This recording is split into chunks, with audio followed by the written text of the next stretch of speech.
If you've ever felt that you have trouble navigating the rocky waters of life, one particularly special ancient Roman might be able to help.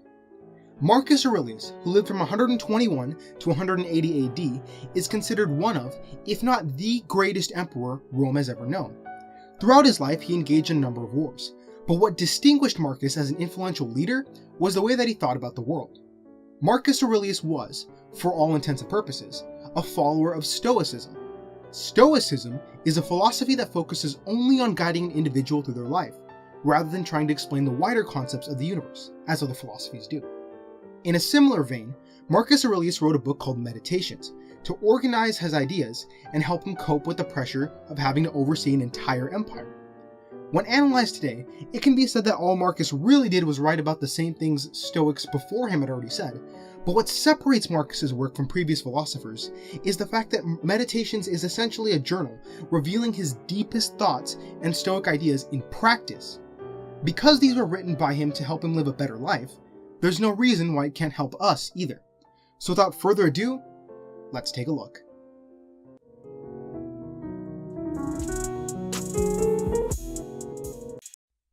First, start writing your own journal. The fact that Marcus, who had to deal with managing an entire empire, which included dealing with the hardships of war and the lack of modern hygiene, continued to contribute to his journal for the majority of his life, provides good support for the idea that you should start a journal too. If taking a small amount of time out of his day to organize his thoughts and vent helped Marcus deal with those horrors, there's no reason why it couldn't help you cope with your own sources of stress in your life. Moving into the actual book, one quote that stands out above the others is, "Whenever you are about to find fault with someone, ask yourself the following question.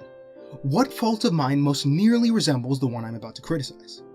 He makes the point that often the problems we find intolerable in others bother us so much because they reflect our own flaws. Only by realizing this can we begin to reform our thoughts and move towards a happier lifestyle. A big portion of Meditations is based heavily on this idea, the belief that everything that we have issue with isn't something that is the fault of the outside world. Rather, we should instead try to change our responses to these situations, which are entirely under our control. In doing this, we can remove the power that these problems have in our life. This is summed up best in another one of his quotes from the book.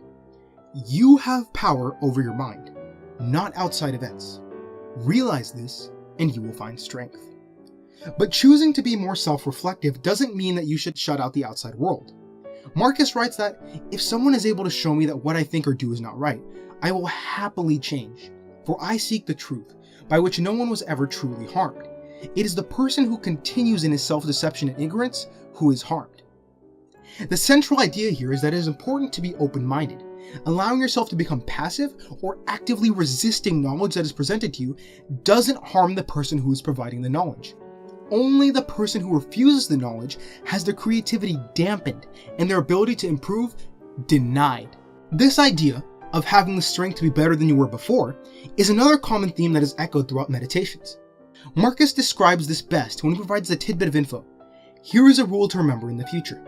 When anything tempts you to feel bitter, think not, 'This is misfortune,' but 'To bear this worthily is good fortune.'"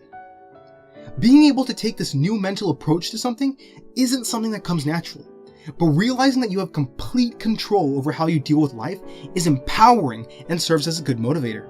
On a slightly more somber yet also uplifting note, Marcus gives us another insight into his mind by saying, "It is not death that a man should fear, but he should fear never beginning to live."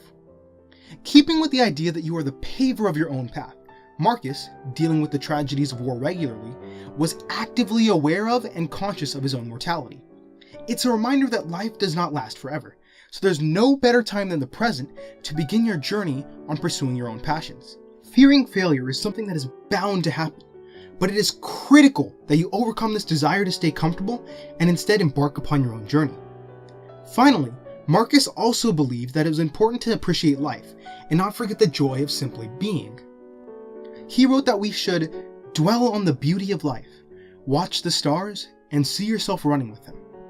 While it is important to follow through on whatever it is you wish to accomplish, many people often forget to just live.